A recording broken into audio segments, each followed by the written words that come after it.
Des maths à tous, bienvenue sur Révélez vos talents, 40 minutes de podcast au service de votre performance. Dans chaque épisode, nous allons rencontrer une personne au parcours inspirant. On va découvrir ensemble comment elle a réussi à affronter les difficultés de la vie, à se remettre en question, à garder son enthousiasme pour aller de l'avant et réussir ses objectifs. Parce que dans toutes ces histoires de performance, d'espoir et de persévérance, il y a plein de clés qui peuvent nous servir à tous. Et grâce à ça, vous aussi, vous pourrez devenir l'architecte de votre réussite. Ici Christelle Blandin, et je vous envoie aujourd'hui une bonne dose de motivation. On va planter le décor. À 9 ans, Victor, alors qu'il participait au championnat du monde de BMX aux Pays-Bas, il a été victime d'un AVC hémorragique. Coup dur, mais c'était sans compter sur le caractère résolument optimiste de Victor. Soutenu coûte que coûte par sa famille, il a fait de son handicap une véritable force. Sportif de haut niveau, commercial talentueux, il relève tous les défis.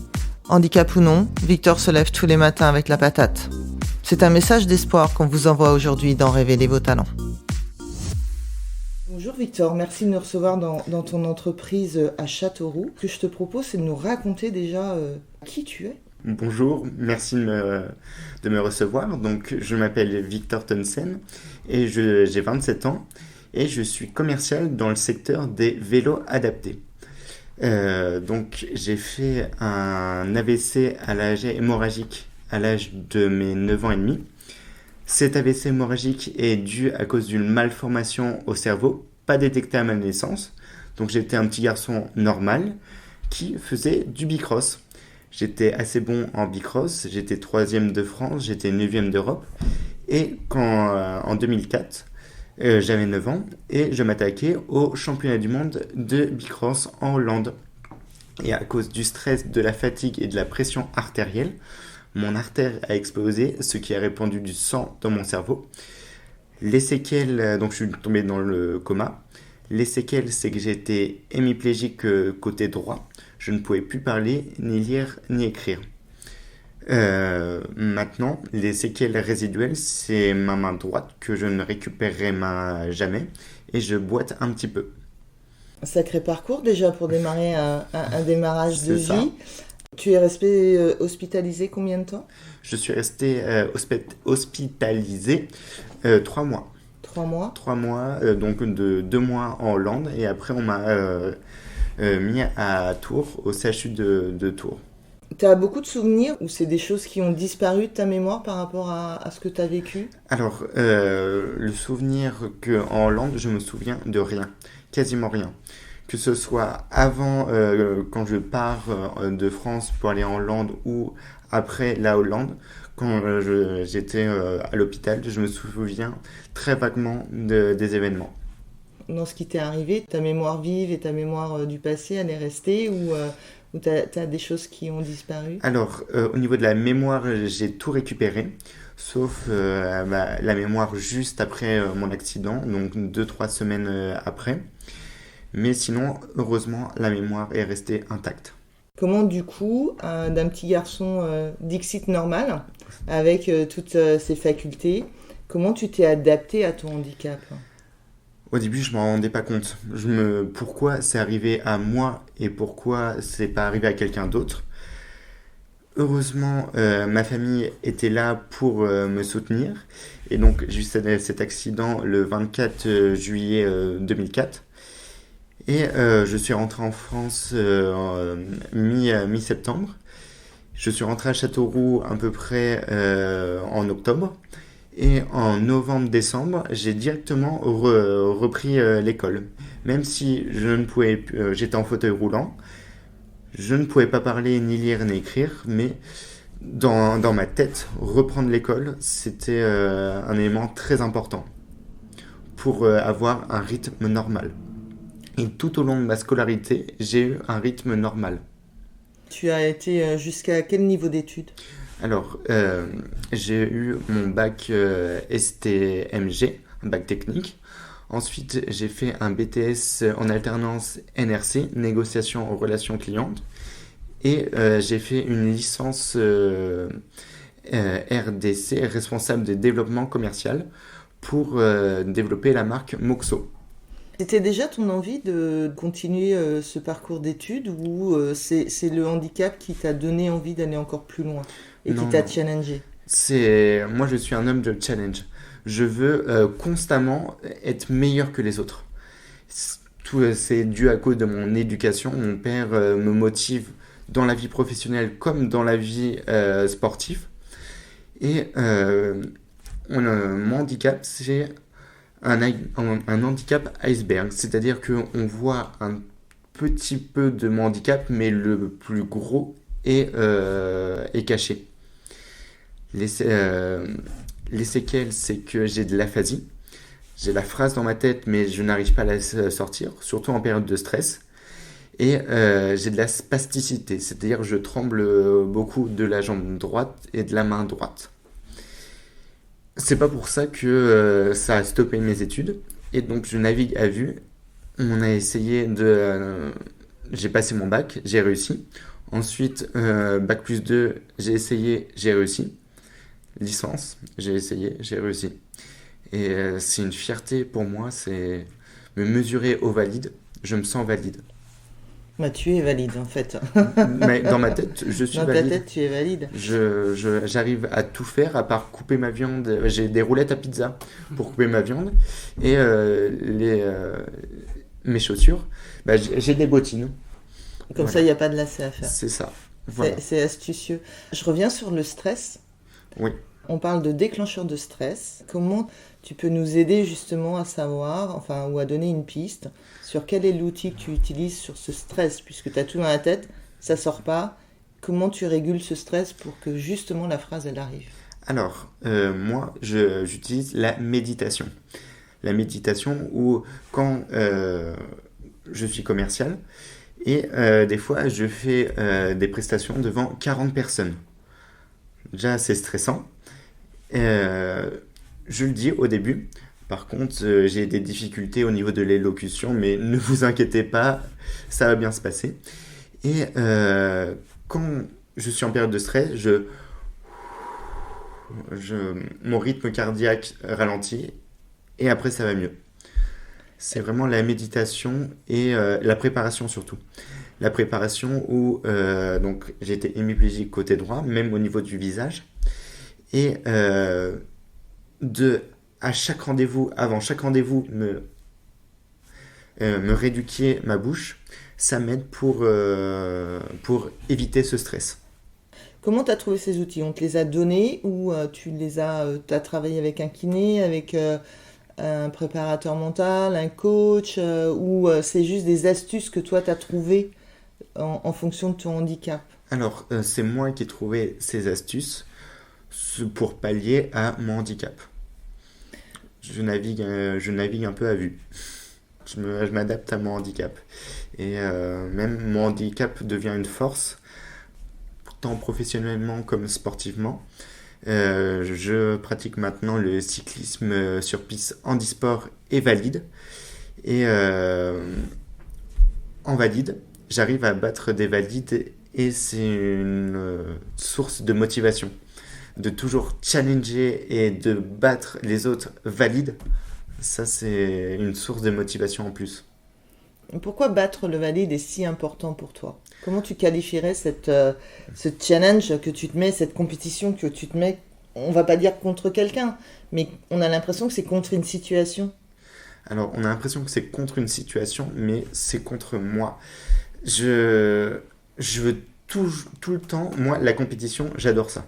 Je veux tout le temps me mesurer aux autres et me mesurer aux valides. C'est un résultat de tous les efforts que j'ai fait pour ma rééducation, pour mon bras droit, pour ma jambe droite. Et de battre des valides, c'est un résultat, mais c'est top. C'est top. On peut parler du parcours là. Bien On va sûr. parler parcours sportif avant de parler du commercial.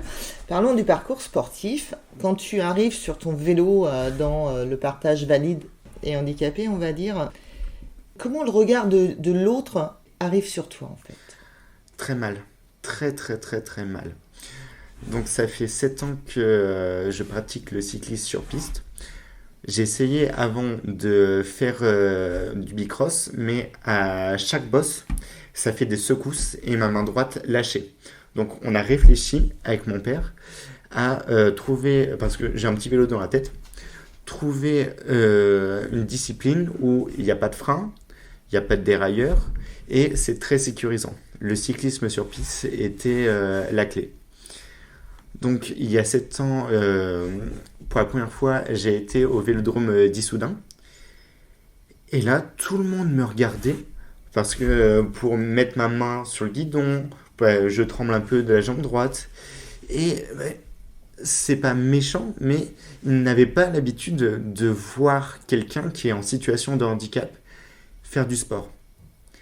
Et au fur et à mesure, je me suis fait accepter. Et même la première course que j'ai faite, c'était sur le vélodrome d'Issoudun. Et tous mes participants se mettaient à la balustrade, en haut de la piste. Et moi, à cause de mon handicap, je ne peux pas me tenir sur la balustrade. Donc je me mettais au pied de la piste et mon père me tenait. Et donc la course s'est passée, j'ai fini dernier, mais... La deuxième course, j'étais au pied de la piste, mais il y en avait 5 derrière moi. Et ça, c'est une récompense. Ça, c'est l'acceptation des handisports pour les valides, c'est top. Et tu es le seul coureur de cet handicap sur la région ? Sur la région, oui. Je suis le seul. Et malheureusement. Et j'aimerais qu'il y ait plus que le cyclisme sur piste ou sur route se développe avec des initiations, avec... Comment tu fais pour t'entraîner, Victor ? Est-ce que tu as des plages horaires ? C'est quoi ton rythme d'entraînement ? Et parce que tu nous expliques que ton papa te tient, en fait, au départ, donc ça va pas changer. Il faut que quelqu'un te tienne. En termes d'entraînement, comment tu t'organises, du coup ? Alors, je m'organise comme les valides, parce que dans ma tête, je suis valide. Donc, je fais 2 sorties route aussi. Je fais de la route. Où j'ai un vélo adapté, c'est-à-dire avec un guidon plat, un guidon de VTT.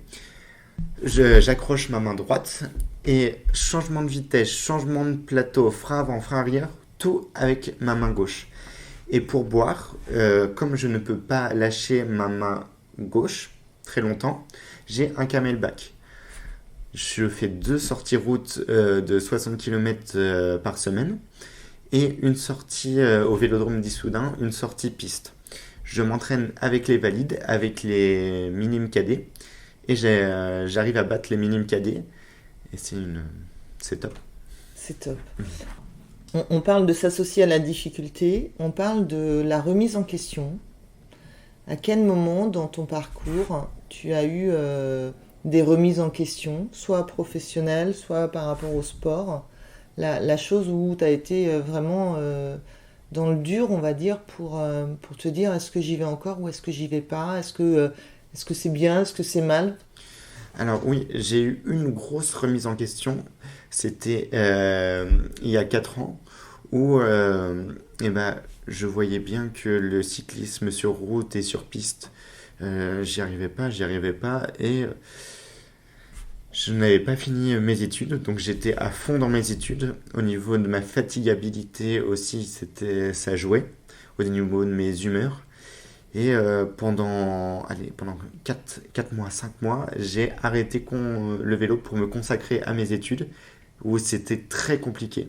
C'était très compliqué, mais une fois que j'ai eu mon diplôme, il y a eu un déclenchement, et je me suis remis au vélo, mais... à fond, et je me suis donné aussi des objectifs. Parce que je suis un homme d'objectifs. De rouler, de m'entraîner avec les valides, c'est bien. Mais en compétition avec les valides, mais surtout avec les handisports, parce que c'est l'objectif numéro 1, l'handisport. Me confronter aux handisports, aux champions du monde et le champion du monde, champion olympique et français, et dans ma catégorie. Et je veux constamment le suivre et le titiller. Tu penses au JO ? Tu penses à Paris 2024 ? Étape par étape. Déjà, mon objectif principal, donc c'est au mois de février, il y a eu les championnats de France handisport sur piste organisés par mon club à Bourges. Et dans ma catégorie, donc on était 6. Et j'ai réussi à finir deuxième dans mes 2 disciplines. Et c'est une fierté déjà, parce qu'il y avait toute ma famille. Ça, c'est aussi un facteur de motivation. Toute ma famille m'encourageait. Ma copine, la presse même était venue me voir. Et l'objectif maintenant, c'est les championnats du monde. Les championnats du monde, c'est au mois d'octobre. Et il y a des minima. Donc dans ma catégorie, il n'y a que 2 places. Il y a une place pour le champion olympique et il reste une seule place et on se bagarre pour avoir cette place où il y a 3 concurrents. C'est compliqué parce que moi j'ai un travail et la semaine je suis en déplacement. Je n'ai pas la force et la motivation de m'entraîner avec mon métier. Mes 2 concurrents, eux, sont adultes handicapés et la semaine font du vélo. Ils sont focalisés sur cet objectif. Tu pars avec un deuxième handicap alors? Donc ça nous donne 2 fois plus de compétition, 2 fois plus de challenge? C'est que je peux pas tout faire. Je peux pas allier mon côté professionnel et allier mon côté sportif. C'est pas possible. Quand tu pars en déplacement, tu pars où? Dans la France entière, par exemple, là, j'étais à l'île de Ré, l'île d'Oléron. Et pendant 3 jours, j'étais au restaurant. J'ai pas emmené mon vélo parce que j'étais trop fatigué. Entre la route et parler avec les clients, c'est pour ça que je me rééduque en faisant ça. Ça me fatigue. Je peux pas tout faire. Tu sais, on parlait d'enthousiasme. On sent plein d'enthousiasme et de passion dans ce que tu dis, même si on entend beaucoup le mot compétition. Ton enthousiasme, s'il disparaissait, qu'est-ce que tu ferais? Le sport, c'est ma rééducation. J'ai fait 9 ans de kiné, 9 ans d'orthophonisme pour réapprendre à parler, à lire, à écrire. Et depuis, ma motivation, mon enthousiasme, c'est le vélo et la course à pied. C'est toute ma vie, dans ma tête, toute ma vie, je ferai du vélo. Et s'il y a un médecin qui me dit non, mais faut arrêter de faire du sport, arrêter de faire du vélo, là, ce sera un échec et ça, je rebondirai. Comme mon accident, j'ai rebondi. Mais ça va être très, très, très compliqué pour moi d'encaisser ça. On peut parler un peu famille pour le soutien. À 9 ans, on n'est pas en autonomie. Donc, comment ça s'est passé entre la famille, les proches? Où est-ce que tu as pu retrouver du soutien? Et puis, tu parles beaucoup de ton papa et des gens qui croient en toi. C'est ça. Donc, moi, mon accident, je ne l'ai pas vécu. Enfin, je l'ai vécu, mais j'étais dans le coma. Donc, je demande souvent à mes parents comment ça s'était passé, qu'est-ce que je disais, quelle était ma réaction. Je n'ai pas souffert. Alors que mes parents, j'étais pendant 3 semaines dans le coma. Et j'ai failli passer, quoi. Et de voir son fils pendant 3 semaines être impuissant et se battre contre la vie et la mort, ça devait être très compliqué. Moi, j'ai eu la chance de ne pas vivre cette expérience parce que je dormais. Et depuis, ça a consolidé ma famille. On est une grande famille. Mon papa a 9 frères et sœurs. Et il y a, avec mes cousins, etc., il y a 29 personnes de la famille qui sont venues me voir pendant que j'étais dans le coma. Inconsciemment, je pense que la famille, on n'a qu'une famille. C'est une source de motivation, tant au niveau professionnel que sportif. Et c'est pour ça qu'aussi, je travaille en famille. Donc, on est une entreprise de 40 salariés où mon père a créé l'entreprise en 2004. Aujourd'hui, ma sœur est directrice commerciale, ma mère s'occupe de la communication. J'ai 3 cousins aussi qui travaillent à l'entreprise. Et c'est une force, tant au niveau sportif que professionnel.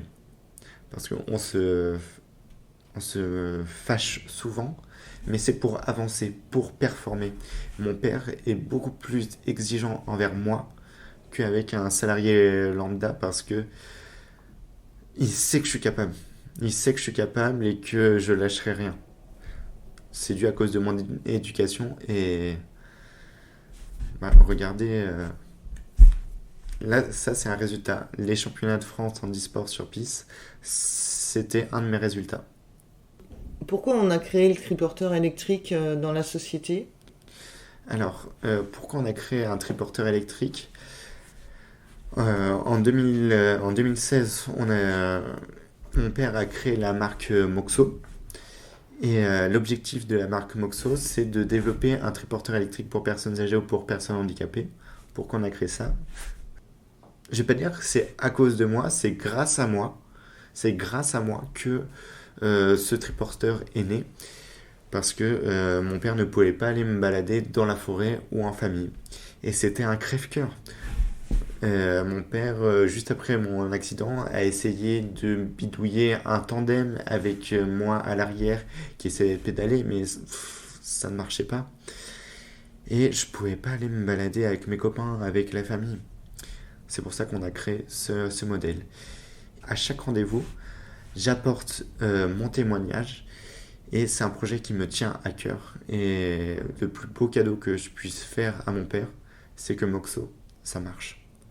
Et je suis en train de le gagner mon combat. Donc ça veut dire que tu parcours toute la France. Tu veux vendre plutôt à qui? Alors, il y a 2 types de distribution. Soit c'est des loueurs de vélos qui veulent se démarquer de la concurrence en proposant une autre cible, les personnes âgées. J'en ai vendu 3 à l'île de Ré ou 4 à l'île d'Oléron. Soit c'est des familles qui ont un enfant handicapé et qui veulent sortir avec le Covid en plus. Ça a accéléré les choses. Et achètent ce triporteur. Bien sûr, il y a des aides comme l'aide MDPH, Maison départementale des handicapés, pour financer ce projet. Et alors, en plus du vélo, en plus de l'entreprise, est-ce que tu es investi dans une association ou dans des associations? Alors, du fait de mon handicap, le regard, mon club de vélo, au début, était un peu... je ne savais pas trop quoi faire. Et depuis, je suis carrément intégré dans les courses valides. En région centre, à chaque fois que je vais à une course, par exemple au vélodrome de Descartes ou au vélodrome d'Orléans, tout le monde me connaît, tout le monde m'apprécie et je suis accepté avec les valides, mais à 100%. De ce fait, on a créé un comité handisport de l'Indre où je fais partie de la direction et j'apporte mon témoignage à chaque manifestation. Je te donne une baguette magique. T'en fais quoi? Alors, je me suis tellement adapté à mon handicap et que mon handicap devienne une force que redevenir valide, je suis valide, je sais tout faire. Donc pourquoi changer les choses quand elles sont déjà bien? Donc t'en fais quoi? Tu la donnes à quelqu'un d'autre? Tu t'améliores autre chose que ton handicap? C'est ce qu'on en comprend? Si je développe la marque Moxo, mais j'ai un confort maintenant de vie du fait de mon handicap que je suis heureux, je suis épanoui professionnellement comme sportivement. À chaque fois que je me lève le matin, j'ai la banane.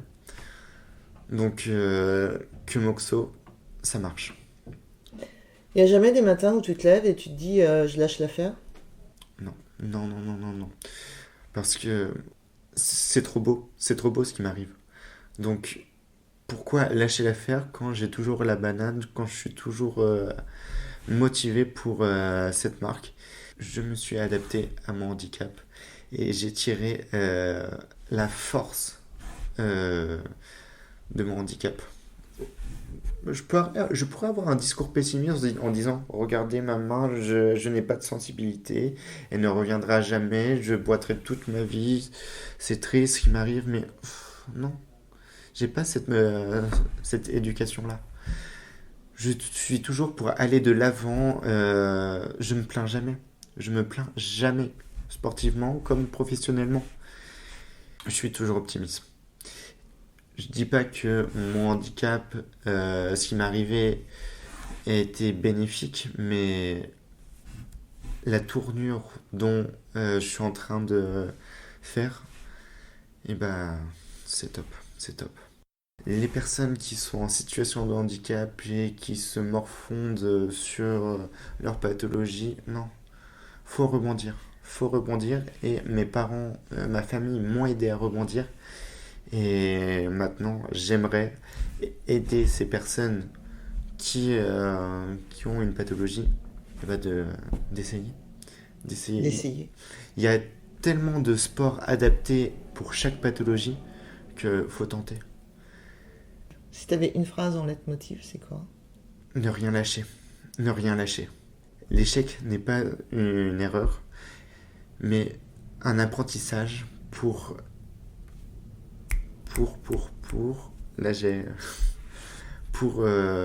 mieux réussir. Si j'avais le choix entre tout lâcher pour mon sport ou tout lâcher pour m'associer la marque Moxo, j'ai déjà fait mon choix. Okay. Malheureusement, l'handisport est tellement peu médiatisé que le champion du monde a une prime de 500 € pour son titre de champion du monde. 500 €. Est-ce que tu connais la prime des valides ?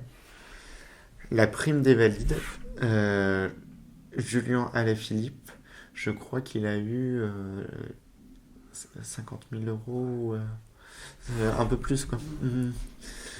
Alors que le champion du monde handisport, 500 €.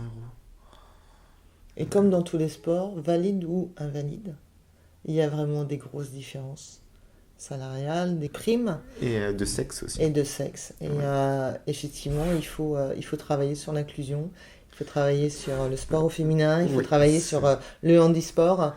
Et je pense qu'on a cette chance sur Paris 2024 d'avoir cette opportunité d'être pour une fois mixé, valide et handi. Et là, ça va être chouette en fait. Ouais. C'est déjà une belle avancée, je pense. Merci Victor. C'était vraiment un réel plaisir de ce témoignage. De faire l'exercice. Ouais, j'ai adoré. C'est vraiment top. Merci beaucoup. Merci à Victor pour ce boost d'énergie. Qui sait, peut-être qu'on le retrouvera sur les écrans en 2024 pour les JO de Paris. Cet épisode vous a plu ? Eh bien, bonne nouvelle. On se retrouve très bientôt avec un nouvel invité. En attendant, si vous souhaitez continuer à être l'architecte de votre réussite, rejoignez la communauté K Mental et Performance sur Instagram, Facebook ou www.mentalesperformances.bzh. N'hésitez pas à nous partager votre expérience et vos retours. Merci, Kenavo.